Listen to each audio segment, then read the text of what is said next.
Pozdravljeni, sem Marja Milič in gledate MoneyHow, prvi podcast o upravljanju denarja pri nas. Preden gremo na današnjo epizodo, naj vas še enkrat spomnim na delavnico investiranja v delnice. Sestavljena je iz 3 modulov, vsak modul obsega več ur vsebine in vsak modul se tudi zaključi z borzno igro MoneyHow DD, ker predstavimo vse od poslovnih rezultatov, blue chipa do analiz, ki jih pripravi analitik in potem seveda tudi od pasivnega in aktivnega vlagatelja in njihovega procesa za odločanje za investicijo. Več o vsebini na www.money-how.si. Danes se bomo pogovarjali o psihologiji denarja, torej našem odnosu do denarja in do potrošništva. Z menoj je dr. Aleksander Zadel, klinični psiholog, predavatelj, pisatelj, podjetnik, zelo je znan tudi med gospodarstveniki. Pozdravljeni, gospod Zadel. Lep pozdrav in hvala za povabilo na pogovor. Z veseljem. Evo, počasi vstopamo v zimo, mraz, sneg, krajši dnevi, ohlaja pa se tudi gospodarstvo in preden navaden mali človek začuti, da se je kolo gospodarstvo obrnilo, je ponavadi že recesija. Vseeno pa ljudje delujejo precej brezskrbni, češ da bo država poskrbela za nas. Država je dejansko res poskrbela za ljudi po covidu in tudi zdaj se pripravljajo neki ukrepi za ljudi in za gospodarstvo po poplavah. Ali menite, da se preveč zanašamo na državo? Jaz mislim, da je, če pravite, če vzamem to vašo izjavo v podelčkih, pravite, da ljudje se morda ne zavedajo te prihajajoče recesije in tako naprej. Jaz mislim, da po vseh teh, bom uporabil besedo, čeprav vem, da je zdaj vojna in je težka beseda, po tem bombardiranju, pa je mogoče celo namenoma uporabljam, za vsemi slabimi novicami, za prihajajočo apokalipso, vedno znova čakamo neko krizo, ali je to zdravstvena, ali je finančna, ali je gospodarska, politična in tako naprej. Pač ljudje na nek način utopijo. Mi moramo kljub vsemu razumeti, da človek, oziroma če tako bolj natančno rečem, človeški možgani, grejo skozi en proces adaptacije in mi se prilagodimo na določen način procesiranja vseh teh informacij. In seveda, če bi mi kot subjekti, ali pa tudi kot objekti, torej v smislu telesnega delovanja, na vsako tako informacijo se odzvali burno, z neko akcijo in tako naprej, je to izjemno izčrpujoče. In ker smo to nekaj časa počeli in mediji poskrbijo za to, da se nas dotaknejo te informacije, potem človek počasi otopi. Tako da dokler ne bomo dejansko sredi neke nove izjemne situacije, do takrat jaz ne pričakujem, da bi se ljudje odzivali na napovedi kaj posebej dramatično. Predvsem zaradi tega, ker smo v eni taki zmirni apatiji, letargiji, pasivnosti in kakšen bi rekel, malo bolj kritično pišmeuhovstvo.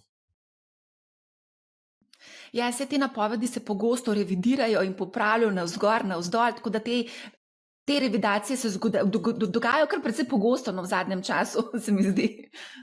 Drži. Zdaj, čeprav ob polni zaposlenosti pač res ni tega čutiti med ljudmi, ni čutiti tudi konec koncev recesije, čeprav gospodarstveniki že opozarjajo na neke znake ohlajanja. A pa se je smiselno nekako pripraviti, ker vemo, da bo prišlo pač neko obdobje, ko se bo odpuščalo, ko bo malo težje živeti. A je to smiselno, da se pripravimo na to? V bistvu, ko jaz tako slišim nekoga, kako z tem vprašanjem, jaz pomislim na to, da v bistvu gre za življenjski stil. Kakšen življenjski stil ima kdo? Jaz ocenjujem, da je zrel in odgovoren življenjski stil tak, ki zmore hkrati poskrbeti za neke vrste kakovostno življenje, pa hkrati v bistvu skrbi za prihodnost. Mi živimo v svetu, v katerem nas vsaka informacija, ki jo dobimo preko večina, ne vsaka, večina informacij, ki dobimo preko medijev, opozarja, bodi tukaj in zdaj, uživaj, privošči si, vzemi to, kar je za veliko žlico. Hkrati pa v bistvu je seveda opozarjanje na prihodnost in na prihodnje izzive seveda dojeto podobno, kot sva prej govorila, prihaja kriza, prihaja recesija in tako naprej. In tega se ljudje izogibamo. Biti mlad, lep, uspešen, bogat, trošiti zdaj, to je ena mantra, znotraj katere se je zelo, zelo, zelo težko trezno postaviti proti prihodnosti, če mi dovolite tako reči, ne? In jo razumeti, seveda, ne kot grožnjo, ampak kot izziv, ki nas čaka v prihodnosti. Ne? Torej, vzpostaviti neke vrste osebno stabilno finančno poslovanje je del širšega procesa, ne pa tega, ker se zdaj ohlaja, zdaj moramo začeti šparati. V bistvu varčevanje je ena od oblik upravljanja denarja, ki bi se jo seveda bilo smiselno priučiti v otroštvu, kot smo se včasih šparali v šparočkih, ne, in jo potem gojiti in razvijati tekom svojega življenja. Ne pa zato, ker je ravno zdaj Nemčija kihnila in bomo mi zdaj dobili pljučnico čez 3 mesece. Ne. Ja, so pa že v bistvu dobili nekateri posojilojemalci višje obroke za plačevati, tako da to se že nekako čuti. Konec koncev imamo tudi povišano inflacijo že kar nekaj časa. Življenje postaja v bistvu vse dražje. Države pa se tudi v bistvu zanašajo, da bo potrošnik med drugim nekako financiral gospodarsko rast. Ne? Itak, to je vedno. Kakšna je v bistvu gospodarska rast v bistvu tudi bazira na naši zasebni potrošnji. Ne? Kakšna je v bistvu mentaliteta Slovencev kot potrošnikov? Jaz mislim, da smo mi ugriznili v to jabolko potrošništva z zelo, zelo velik grižljaj smo naredili. In marsikomu se je seveda zataknil ta grižljaj na poti v prebavni trakt. Ne. Iz obdobja, pa to v bistvu Y pa Z generacija tega ne ve, ne, ampak bom rekel X generacija pa baby boomeri, ne, so dejansko živeli v obdobju, ko dejansko smo bili od majhnega vzgajani, da je treba varčevati, si, bom rekel, za bicikl, ko smo bili majhni, pa za moped kasneje, pa za karkoli. Ne. Potem pa v bistvu z temi 90 leti, ne, in tem vstopom v to tako imenovano kapitalistično družbo, ne, v bistvu smo začeli živeti v prihodnosti zdaj, ne, in v bistvu smo si kupili bicikl, pa pol odplačevali neke obroke, pa smo si kupili avto, pa pol odplačevali obroke. Ne. Začeli smo živeti z denarjem, ki naj bi ga zaslužili šele v prihodnosti. Mi smo pa v preteklosti živeli z denarjem, ki smo ga zaslužili v preteklosti. To je velikanska razlika in sprememba v mentaliteti. Ne?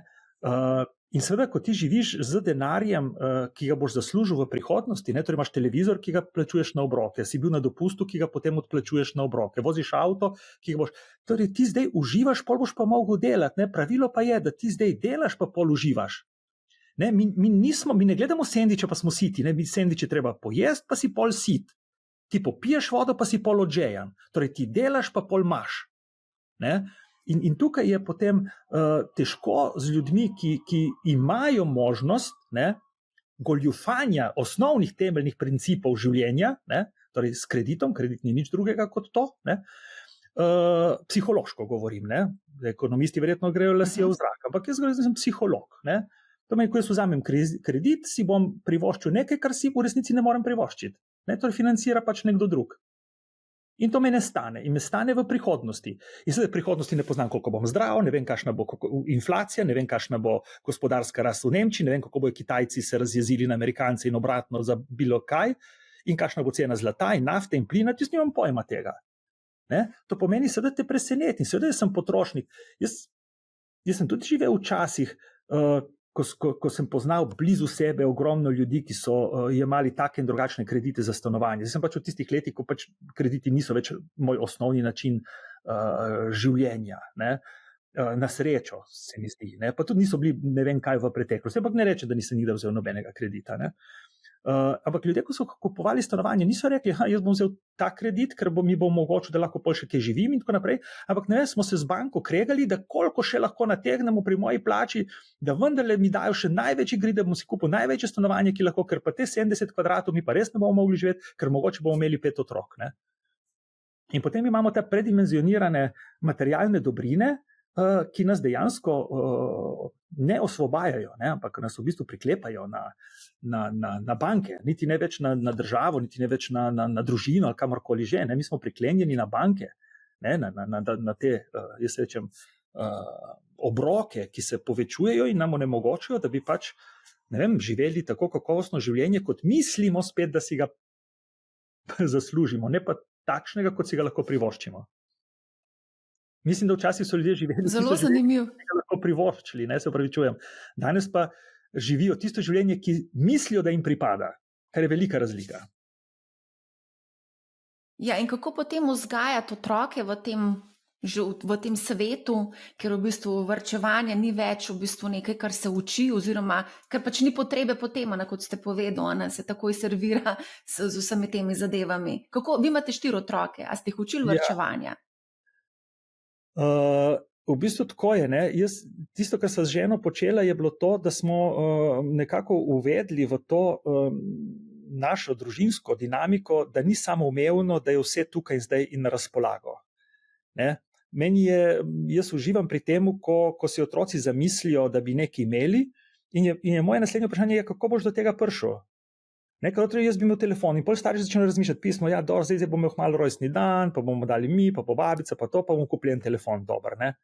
Ne, v bistvu moje vprašanje vedno je, in to je moj način, kako jih učim, ne? Da razumeti, da mi ne materializiramo ali pa manifestiramo denarja, ta beseda mi je v tem New Age-ovskem sem pobral ven, ne? Se pa mi kar starši manifestiramo denar, gremo na bankomat in pol vzamemo, kar rabimo. Ne, ampak kako si to zamislil, kako si to predstavljaš? In kot doktor otrok ne naredi neke sheme, v kateri seveda sodeluje s prihranki, z delom prek študenta, zdaj ko so večji in tako naprej, ne? In tam se potem začne oblikovati odgovor na vprašanje, kdaj šele bo čas, da si nekdo nekaj omisli, kar bi mu prišlo prav. Klasičnega tega varčevanja z kovancem v šparoček, tega pač ni tega, ne. Ni več, ne. Zdaj, ko ste omenjal svojo partnerko, pa me zanima, recimo, kako pa se vidva recimo pogovarjata o denarju. To je eno pogosto vprašanje, ki ga dobivamo na Moneyhow. Kako se pogovarjati s partnerjem o denarju? Tako je, ne. V bistvu sem se hotel pošaliti, bom resno odgovoril, ne. V bistvu, pač mi to sta si želela imeti tako družino in jaz se veliko vozim, moje delo je povezano z veliko vožnje in jaz sem se, oziroma skupaj z ženo, sva se zavarovala, mislim, da je 4 ali 5 življenjskih zavarovanj sva imela v tisti, ko so bili otroci najmanjši. Ne?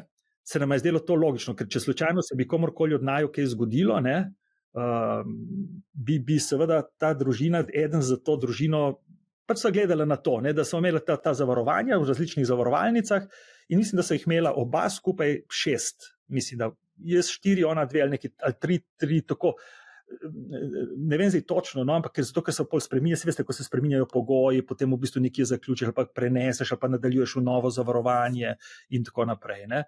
Tako da so ves čas skrbele, zdaj recimo, ker sta 2 starejši, sta že skoraj mislim, ena itak na svojem, ena že prehaja na svoje, sta še 2, ne. V bistvu je to, jaz rečem, ta skrb čisto najna eksistenčna, da bomo midva prispevala, dokler ne zrasijo do 20, plus minus let, pa so nekako preskrbljeni, pa se začnejo zase tudi kaj brigati, sva tukaj blat. To je bil najin pogovor. A sva dobro zavarovana, mala nezgodna, pa življenjska zavarovanja dobro poštimana. Tukaj sva kar nekaj investirala. Nekaj malega, to so tudi otrokom povedali, to je meni najbolj zabavno, ne. So otrokom rekli, da bomo kupili nekaj, v enem obdobju so kupili nekaj dragih kovin ali nekaj takega, ker se nam je zdelo to tudi recimo en delček tega, bom rekel, finančne stabilnosti. Jaz sem pa v bistvu, jaz oba ženo, imava pa še nekaj, se spomnite, certifikatskih delnic, ne, in ene od teh so bile v Krki, ne, tisto, kar nam je takrat so odrezali, ne, si dobil toliko procentov, koliko je bilo ljudi in pa so razdelili. No in tisto je tudi en tak, pri obeh skupaj se tudi kaj nabere, je še vedno tam lepo kot ena taka, ne vem, kako se reče temu, naložba ali kakorkoli že, ne. Tako da ja, mama, mislim, niso neka upravljalca denarja huda in tako naprej, ima par takih, jaz rečem, varovalk sva naredili in to je bil najin pogovor o denarju. Ne? Predvsem pa v bistvu midva nisva nikoli vzela kredite za potovanje, recimo, to je iluzija, ne? Da bi mi vzeli kredit in šli na pot. Ne? Če smo vzeli kredit za avto službeni, zato da sem jaz z njim hodil naokrog in služil denar, če me razumete. Ne? To pomeni, da avto je delo denar, če brez tega avta ne bi mogli služiti. Ne? To je bila meni filozofija, kdaj se vzame kredit. Če vzameš kredit za to, da služiš nov denar, to se mi zdi recimo cool, ne? Ampak da je pa vzel kredit za to, da bi pa živel bolj kakovostno zdaj, kot si jaz lahko privoščim, to mi pač ni v moji naravi, recimo. Ja, zdaj ste povedal kar nekaj zelo zanimivih stvari, tudi neke osnove v bistvu upravljanja osebnih financ, recimo ta varovalka, dobro zavarovanja, ne, ste omenili, 6 zavarovanj, ključno pri teh 6 zavarovanjih je zavarovalna vsota, koliko je bilo vsega skupaj. Imela sem enkrat en primer, ko sem odkrila enega podjetnika, ki je imel 27 življenjskih zavarovanj, ampak v seštevku je bil pa še vedno podzavarovan. Tako da to je zelo pomembno, da se pogleda, je treba kar pogledati, v bistvu, da je ustrezna zavarovalna vsota. Taka, da bi nekaj let dejansko res omogočalo precej varno, da se nekdo postavi na noge ali pa da potem drugi zagrabi in tako naprej. To niso bila zavarovanja, da bi nekdo dobil 3000 evrov potem ven. Ne? To bila Se razumem. Da si s tem lahko nekaj pomagaš. Ne?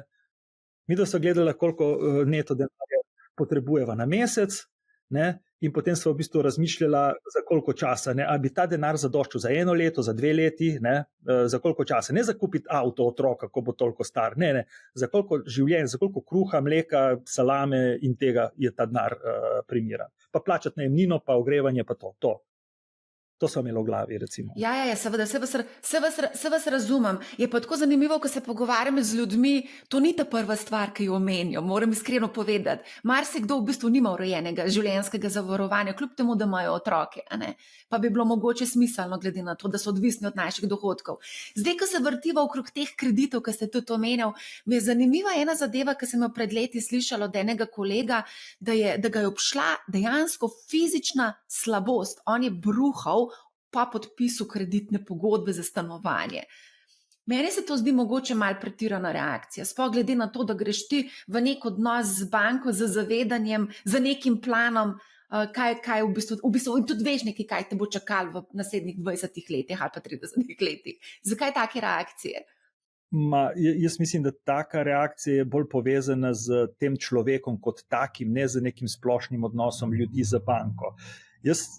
Mislim, če bi obrnil to na glas, rad obrnem stvari malo na glavo in gledam izven nekega okvirja. Ne bi rekel super, da je to začutil v pravem trenutku, ne, v katerem v bistvu lahko se pripravi na to, kar ga čaka. Ne. Veliko ljudi vrže čez ramo to, podpiše in je srečnih in čim prej unovči tisto kredit, dobi tisto stanovanje in pol bomo že kako.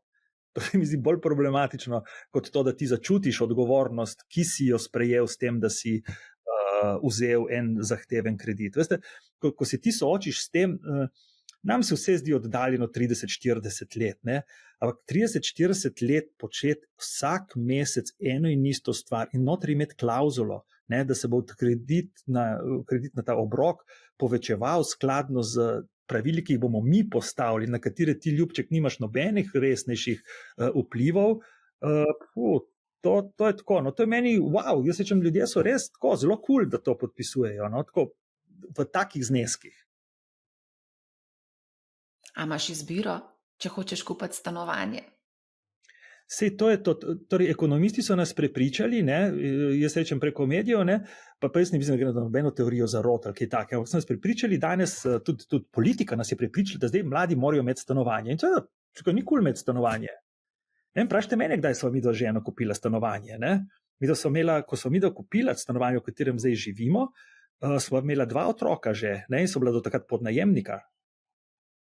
Razumete? Jaz pač, mislim, da pa se ne smilim sam sebi. Ne? Jaz pač takrat, ko lahko. Zdaj pa bomo pri 22 letih imeli stanovanje, pa pol bomo v redu, pa bomo imeli otroke, mogoče ne, zdaj bomo še 10 let žurali, ker bomo videli, kaj bo, pa bomo pa videli, če smo privoščili otroke, imamo premajhno stanovanje, pa bi imeli radi večjega, kdo bo poskrbel za to? No, država, boste poskrbeli? Lepo vas prosim. No. To je tako, rečem kot mladi, kar neki, no. Mogoče to zapuščina naših staršev, ki so nekako bili prepričani v to, da je potrebno biti lastnik. Imamo vse 90% lastniških stanovanj, ne? Tako da nekako je to v naših glavah, medtem ko v Nemčiji recimo mislim, da je 60% lastniških stanovanj. Če bi vi pogledali lastništvo stanovanj in nepremičnin pred Jazbinškovim zakonom, bi ugotovili, da se ne razlikujemo od nobene posebne države na svetu. Ne? Torej, jaz sem otrok staršev, ki so živeli kot najemniki celo življenje do Jazbinškovega zakona v stanovanju v bloku, ki je bilo last podjetja, kjer je delal moj oče. Pač to je bila klasika. Jazbinškov zakon je seveda spremenil stvari na glavo in je dal tudi mojim staršem možnost, da so odkupili to stanovanje za takrat zelo razumen denar.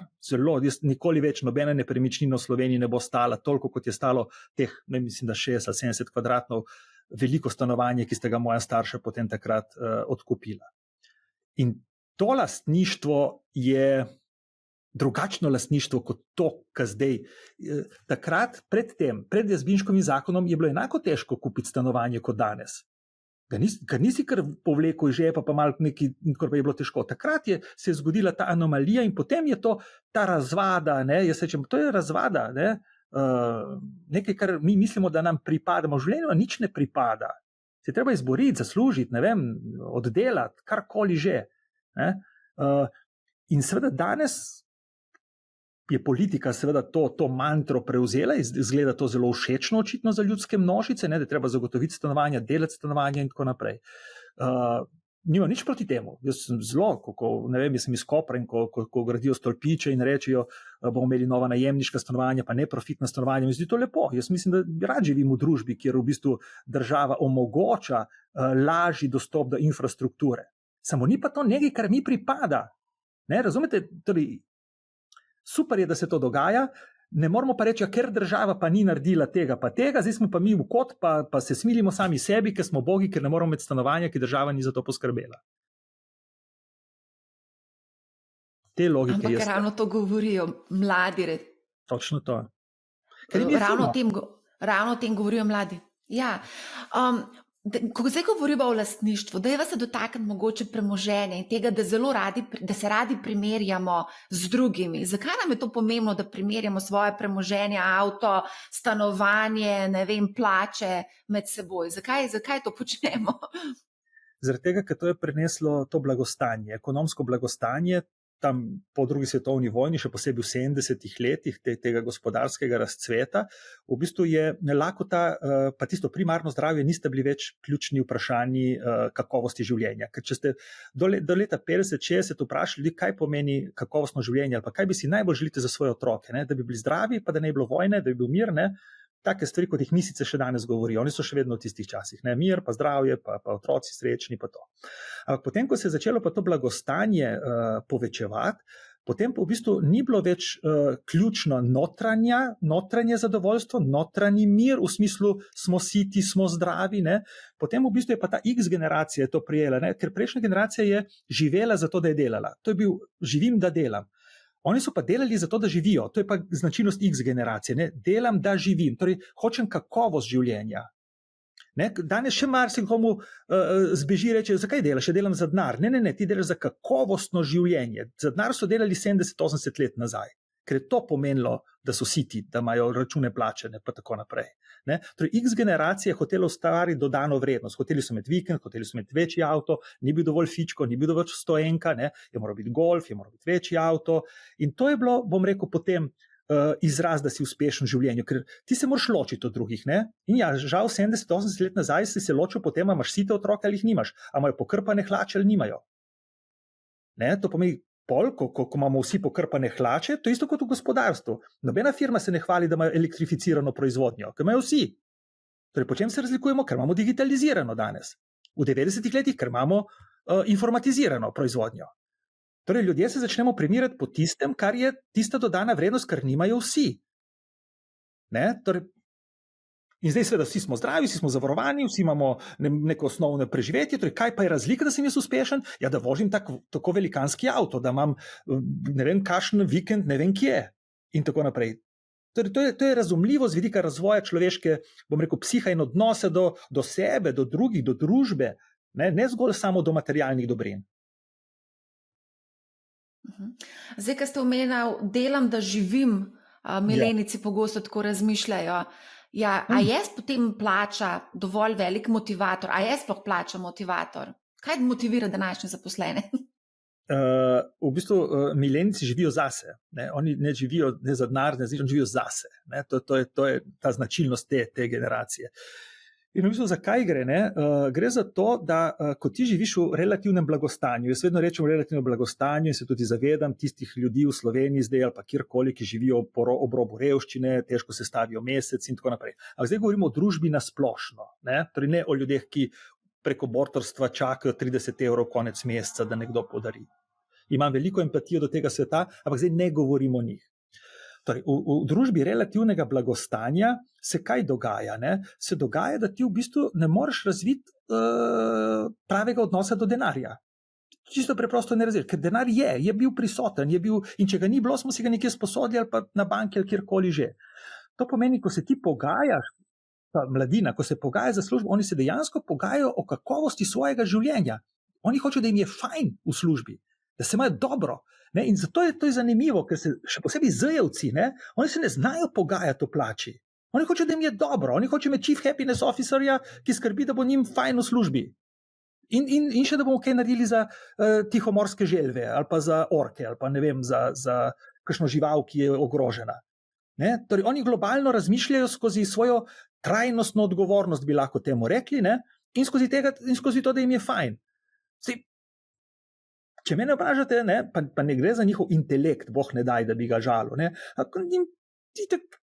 Njim ni jasno, kako je s tem denarjem. To pač to tam nekje je, ti greš, ga vzameš, pol si privoščiš, pol država ti zrihta poceni stanovanja ali pa tih ne, pol bomo videli, se bomo kam preselili, ker bo kje boljše. Tako, na easy, to je zelo tako življenje. Oni so res tukaj in zdaj. To recimo so osvojili, kar se mi učimo pri šamanih, pa ne vem pri komu, da je treba biti tukaj pa zdaj. Pa to. Oni to imajo. Serijsko. To, da se ne znaš pogajati za plačo, to pa zna biti mogoče, ko bo prišla nekaj težki časi, ker te v bistvu zelenici, pa milenici še niso doživeli ta prave krize, kot smo recimo mi doživeli. Tukaj bo pa po mojem verjetno neki drugega mogel, nek drug instinkt, neki drugega bo mogel za preživetje tukaj se aktivirati.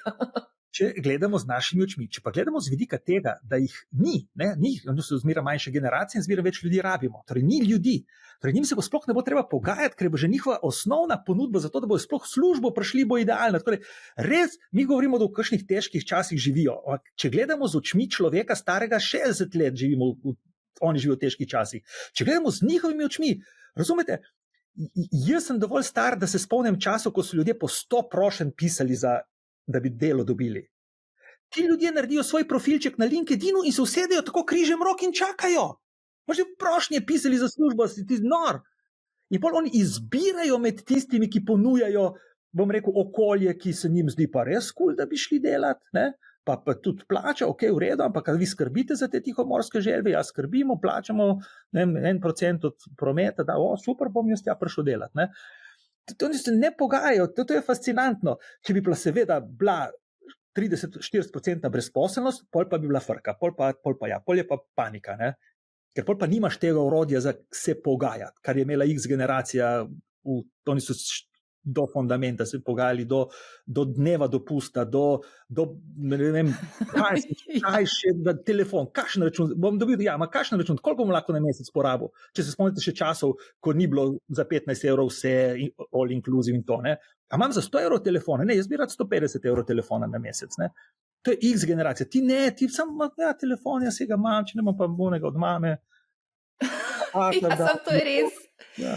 To dejansko, ko rekrutiraš oziroma zaposluješ ljudi, recimo, se ful čuti ta generacijska razlika, ko se pogovarjaš z malo starejšimi, je čist nekaj drugega, ko se pogovarjaš z mlajšimi. Dajte mi zdaj to povedati. Pred časom sem poslušala eno epizodo enega podcasta in so govorili o tem, da se ljudi bojijo denarja, da imajo nek strah o spoštovanju do denarja. Kakšno je vaše mnenje o tem? Jaz mislim, da te mlade generacije, to jim je tako za sproti, za zdrave. Ne vem, mi smo se včasih, ko prideš ti v eno okolje, ki ga ne poznaš, ki ga ne razumeš, mogoče imaš nek strah, lahko rečemo temu strah, ampak strah je čustvo, ki nas varuje pred tem, da bi mi vstopili v neko nevarnost, nam govori o nevarnosti. In mladi denarja ne dojemajo kot nekaj nevarnega. Tudi odnos z banko, ta dolžniški, ne dojemajo kot nekaj nevarnega. bomo že naredili, da se bomo zmenili, ok, bo dobro. Ne, jaz ne bi rekel to, da bi pri njih jaz v psihološkem smislu opazil kakšen tak res strah pred denarjem. Pa ne, to ne vem, od kje bi to bilo. No. Ja, ampak vseeno starejši mogoče imajo neko strahospoštovanje do denarja, da se, ne To vem, pa ja. denar v bistvu je kot lopata, no, to je neko orodje za doseganje ciljev, ne, to je tako, kot bi se bal konec koncev lopate, ne. Se upravičujem, sem mislil, da me sprašujete o teh mladincih, teh zelenicih ali pa z generacij in tako naprej. Ne. Ko govorimo o X generaciji, ne, in starejših, v bistvu pa dejansko imamo ta zelo, zelo kulturno, jaz rečem, prirojen odnos strahospoštovanja do denarja, ker dejansko je povezava med tem, kaj držiš ti v rokah, ne, kaj si lahko za to privoščiš, je 1:1.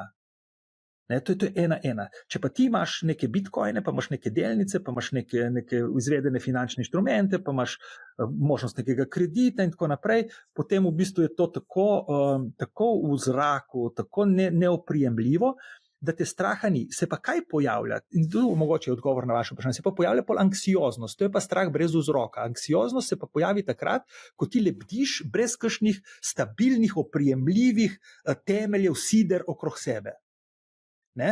In pa, ko se začneš pogovarjati o denarju, pa oni nekako ugotovijo, da vendarle nekje denar, pa vendarle je v neki podlagi kakovosti njihovega življenja, ne? In da je zelo, zelo povezan z njihovo učinkovitostjo pri delu, takrat pa lahko ljudi začne grabiti najprej ta anksioznost, ko razumejo, zakaj gre, pa tudi strah. Ja. Bi bilo možno. Prej so se pogovarjali o tem, kako se primerjajo ljudje po premoženju, plačah in podobno. Sami ste omenili, kako je v bistvu strukturirano na nek način vaše premoženje. Kaj pa je v bistvu sploh, recimo, definicija bogastva? Recimo, to se tudi zelo razlikuje, ko se pogovarjaš s starejšimi, mlajšimi. Kaj je bogastvo? Ja, zdaj, če bi bila midva v živo in bi bila publika, bi jaz stopil za pregrado po tem odgovoru, ki bom rekel, da ne bi letele, veste, rečevne gnile solate, pa gnilo sadje v mene in tako naprej. Ne. V bistvu gre za kombinacijo. Ne. Gre za kombinacijo materialnega blagostanja. Mi vendarle živimo v materialnem svetu, ne, in potrebujemo materialno hrano, pijačo ali karkoli že.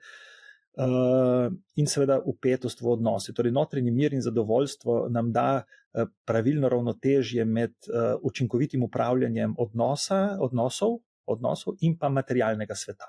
Tako. Kaj pa je za vas bogatstvo?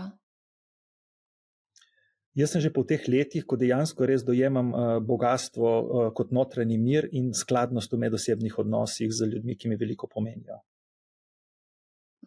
Zdaj, ko govorite o notranjem miru, greva skočiti še malce na borzo, ker pa prevladujejo čustva pohlep in strah.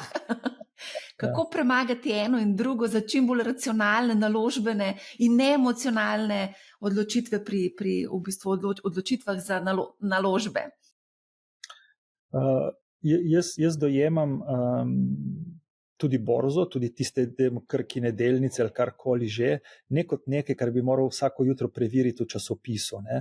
Jaz ne rečem, da imam, ne vem, v teh delnicah, kaj sem, enoto denarja, eno količino, ne vem, 1000, 10 000, 20 000 ali koliko evrov, ne, ampak tam imam toliko število delnic in jaz se ne ukvarjam, a bom za to zdaj dobil 17 462 evrov ali pa 18 122.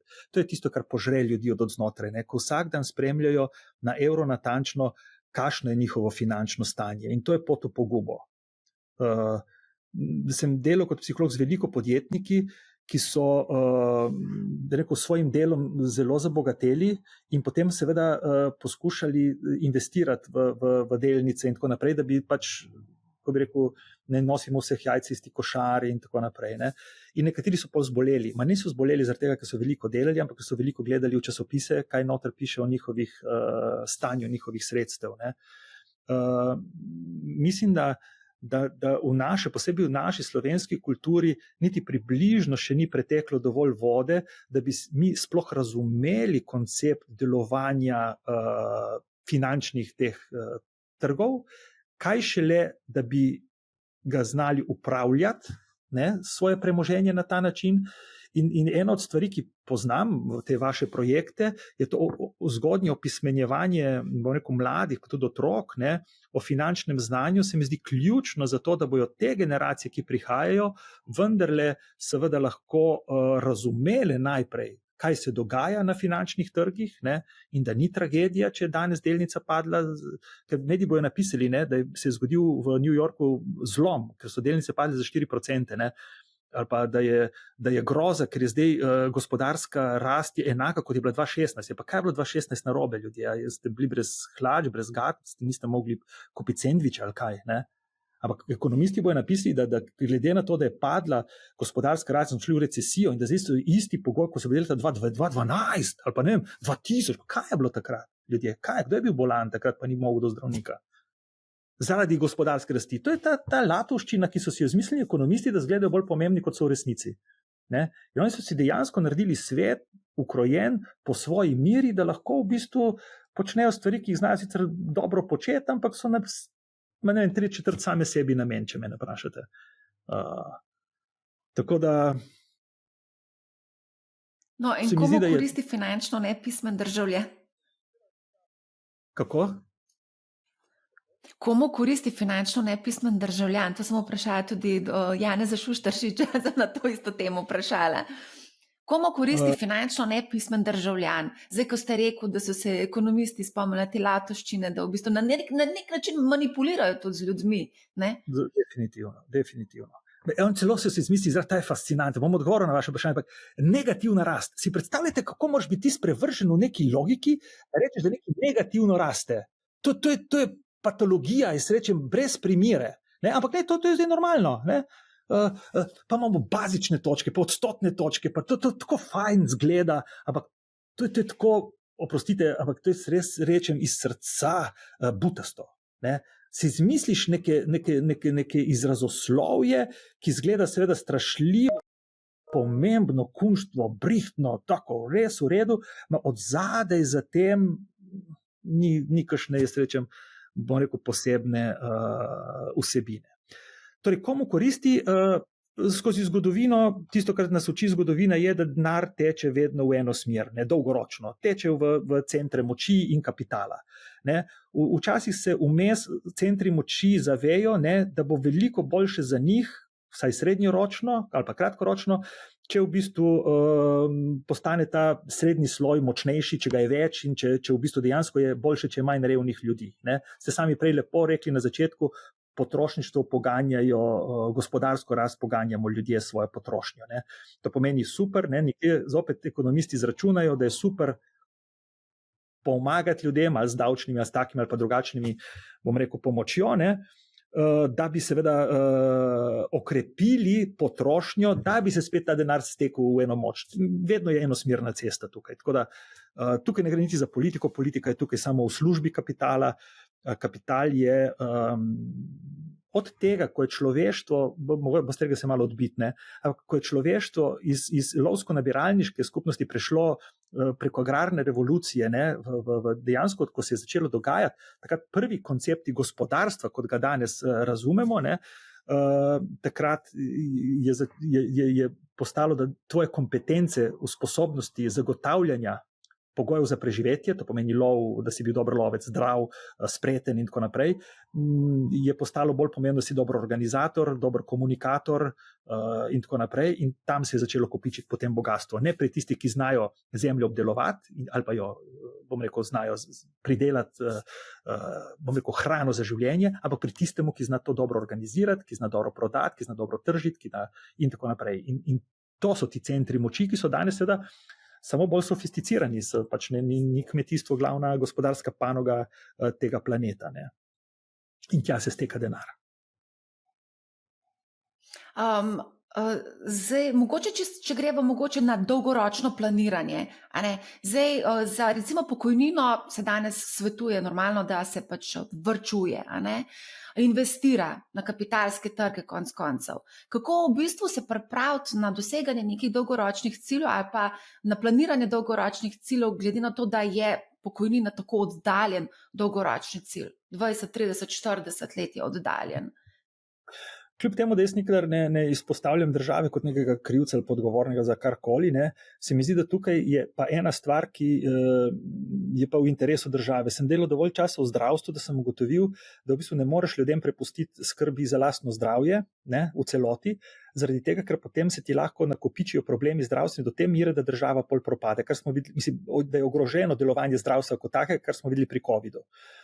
To pomeni, se mi zdi, da na način, kako danes skrbimo za svoje srebrna ali pa pozna leta, in hkrati, kakšni so pogoji države, ki skrbi za to, da bomo mi dejansko, da ne bomo imela velikega javno-zdravstvenega, socialnega problema, bi država seveda bilo umno, da bi vzpostavila pogoje, v katerih bi ljudje se raje in v večjem obsegu odločili za varčevanje v poznem obdobju življenja.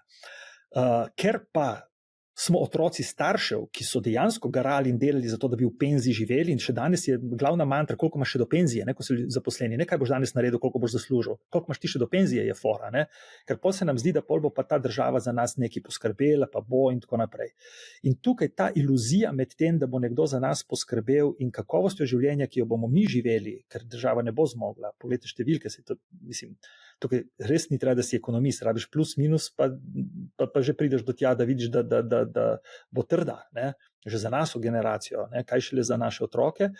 Tu se mi zdi, da bi umna politika ne navijala zgolj za davčno reformo, pa zdravstveno reformo, pa še kakšno drugo tako fancy reformo, ampak da je dejansko res, kar ni težko, kar po moje je, če to dela civilna družba, skozi take projekte, kot jih imate vi, bi države srečen do malce to rešila, če bi imela resen namen poskrbeti za blagostanje svojih prebivalcev, državljanov v tretjem življenjskem obdobju. Se mi ne zdi nič takega. Naučiti ljudi odgovornosti zase. Ja, se strinjam z vami, absolutno. Ampak Slovenci smo malo shizofreni, ko govorijo o naložbah. Slovenci zelo radi varčujemo v nekih konzervativnih naložbah, kot so recimo, to sploh ni naložba, depozit, se vemo, kaj se je dogajalo z povišanjem inflaciji, je realno denar izgubljen na vrednosti. Investiramo v nepremičnine. Pa tudi na drugi strani zelo radi skočimo v neke tvegane zgodbe, kot so kripto, ker imamo to željo po nekem hitrem zaslužku. Kako se to razlagate? Temu se reče mislim, da sem nekje prebral, pa mi je bil všeč izraz, ta kazino kapitalizem, ko v bistvu vključimo v formulo svojega blagostanja neko tako tveganje, ki pa je v bistvu, če si hiter, če si pravočasen in ker poznamo nekoga, ki mu je uspelo, dajmo še mi. To je popolno nerazumevanje delovanja, niti ne, jaz rečem, finančnega sveta, ampak v bistvu logike človeškega delovanja. Tu smo zelo naivni, tu smo izrazito naivni, ampak tako kot vsi, tako kot lejte, boste rekli, da čudno preskakujem, ampak recimo, mi smo bili zdaj priča propadu tega imperija Studia Moderna, recimo, če mu lahko rečemo imperij, glede na to, da je bil lastnik dolgo časa najbogatejši ali pa drugi, tretji najbogatejši Slovenec. Ne polemiziram z blagovnimi znamkami Dormeo in tako naprej, ampak en velik del poslovanja tega podjetja je bilo tako, jaz rečem, prodajanje megle, razni ti neki geli za shujšanje, pa gate za zgubiš 2 številke, pa ne vem, kaj še vse, In v bistvu to je predstavljalo en velik finančni temelj enega takega imperija, to, da so ljudje kupovali bedarije, neumnosti. In to ljudje kupujejo, kljub temu, da so že kupili, so že videli, da to ni nič, ni niti približno tisto, kar kaže po televiziji ali pa kar zgleda, pa so še vedno to kupovali in je predstavljalo to veliko, bom rekel, finančni doprinos delovanju in uspešnosti tega famoznega slovenskega podjetja. In zato pravim, da ljudje radi nasedajo nečemu, reči, to se pa mi doprivoščili, če pa to ljudje res kupijo, to pa mora nekaj pomagati. In to se, ne vem, če ste še mladi, Čang Šlank je bil prvi tak, torej si spil en čaj in potem si izgubil 2 kili, vsak dan si izgubil 2 kili in potem si reče, ok, če si spil 30 dni zaporedoma, potem si se dematerializiral, ali kaj s tem čajem, ne vem. In ti ljudje so nam pokazali meje neumnosti naroda, ki pa so brezmejne, niti jih ni teh meja. Tako da mene ne čudi, da ljudje nasedejo in da potem čredno sledijo takim fenomenalnim trenutkom. Ne? In mi imamo danes v Sloveniji, res imamo 2-3 kriptomilijonarje, ampak na čem temelji njihov kriptobogatstvo? Na neumnosti ostalih 100,000, ki so pač šli v takem trenutku v posel, da so izgubili, ker ta denar ni nastal iz nič. Ne, to je fascinantno. Denar kriptomilijonarjev, teh gospodov, ki so res džeki danes in kupujo hotele in tudi potem jih vprašamo za nasvet, kako z denarjem. Ma ne njih vprašati za nasvet, ljudje.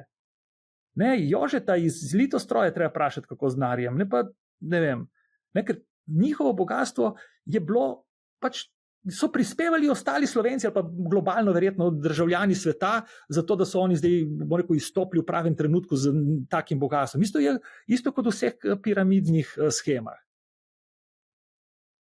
Torej, masi ljudi nič ne pomaga spoznanje, da je enkrat bil nekdo privlečen. Tudi sami ljudje, ki so bili včasih povlečeni za nos, ko začne igrati ta čustveni adrenalin, ste prej lepo povedali, ne, sprejemamo zelo, zelo zanimive, da je reči, odločitve. Ja, se to, kar ste zdaj govorili, ne, tudi recimo ta, se spomnite mogoče Boogie Fish, una riba, ki jo prodajo Santi Češko. To je to, da so tovornjaki povozili v Slovenijo in ljudje so bili sredi. Ko si pozvonil na zvonec, je ta riba nekaj zaplesala in pol, ali pa so bile kukavice za ne vem, ptiči, ki pojejo ne vem kašne neke pesmi, to je to, no, to je to, ne, mislim. To je to. In to so ljudje kupovali, ker jim je bilo zabavno. Ja. Zato mogoče tudi ne kupaš, zato da pač ne, se mogoče malo zabavaš. Moje neumnosti narada so brezmejne. Zelo taka lepa misel, moram priznati. Drugače, kar se tiče teh prodajalcev megle, tega je res ogromno, sploh v tem sodobnem času. Pa bo s tem pol tudi zaključila. Mogoče imate kakšen nasvet, kako se upreti vsem tem norostim tega sveta sodobnega?